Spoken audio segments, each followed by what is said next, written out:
today we're talking about those deer that might be visiting your garden this summer. And joining me is Mark Turner, our wildlife biologist. And Mark, thank you for joining us. So a lot of times we think about deer late in the fall going into winter during rut and some of that damage they can cause, right?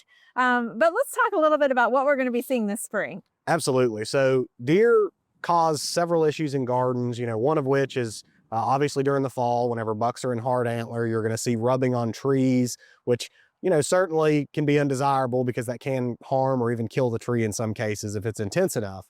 But throughout the year and really, especially during the summertime, we can see issues with deer eating the growth of plants that we might have in our gardens, both gardens that are producing food for us, as well as gardens where we have flowers we want to see. And so certainly that can be an issue. Folks like seeing deer around their homes, but not whenever they're eating the plants that they have. We don't like the damage of it, right? Exactly. So let's talk a little bit about just their natural habitat. I know we have deer that maybe kind of follow the creek line here behind us, and then we'll sneak up into the garden a little bit. Is that where we always find them, is in those transition zones a little bit? Yeah, so deer are very common across most of Oklahoma, and you'll see them in different places depending on the part of the state you're in, but generally you are going to find them associated with some sort of woody cover a lot of the time. You will see them in grassland systems with taller vegetation as well, but generally, yeah, they're going to be in some cover during the day, and then in the evenings you're going to see them come out. And unfortunately, if it's in your garden, you're going to see them come out in the evenings. They may spend the night foraging, and then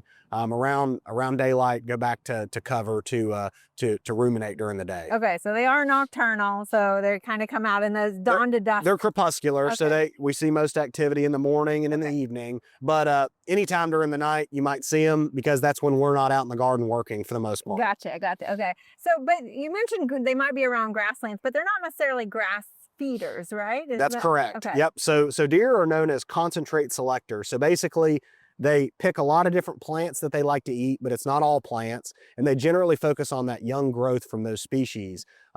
Most commonly, we see deer eat woody plants, which could include trees or shrubs, as well as forbs, which a lot of flowers are, in that forb category. So generally, we don't see an issue with deer eating grasses that we might have planted or, just have in our yard, but we do see issues with several of those other species, including both vegetables and fruits, as well as shrubs and trees and flowers. Okay, and of course we've got a deer fence behind us protecting our vegetables, that our blueberry and blackberry bushes are outside that fence. So right. They're going to go after some of that new growth potentially? Absolutely. So deer pretty commonly would eat the leaves as well as the buds off of things like blackberry or blueberry.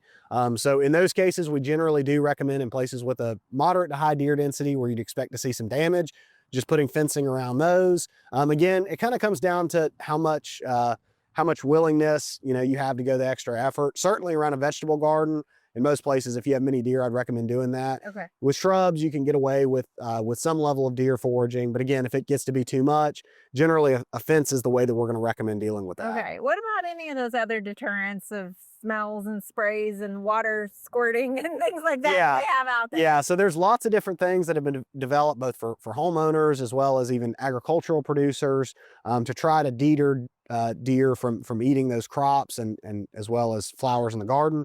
Unfortunately, most of them are just a temporary fix. You're really not going to see that great of a reduction in deer use over a long period of time. So you're going to have to continue putting that repellent out, and sometimes deer can even become accustomed to it.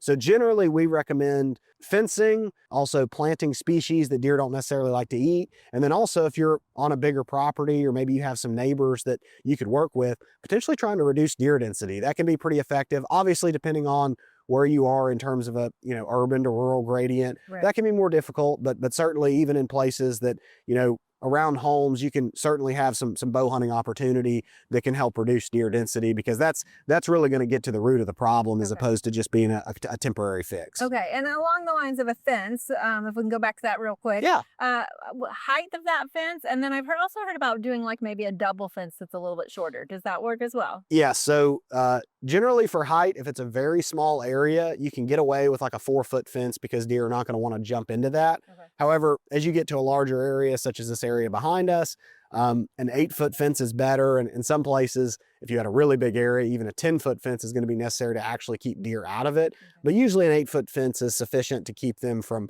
wanting to be in that area. They can jump higher than that, but they're not going to want to. The double fencing can work. Usually with double fencing, we're oftentimes thinking about doing that with electric fencing.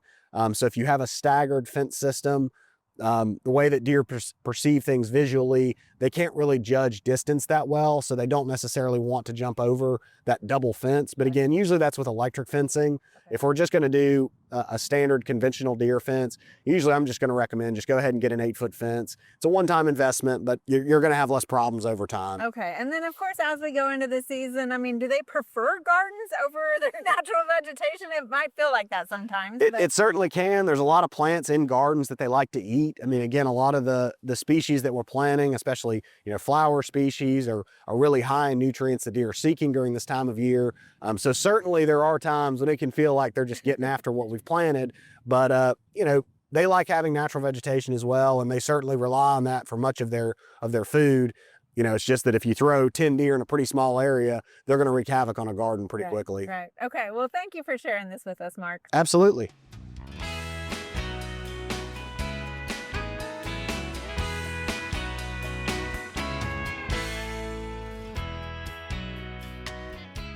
We hope you enjoyed this video as part of our Oklahoma Gardening YouTube channel.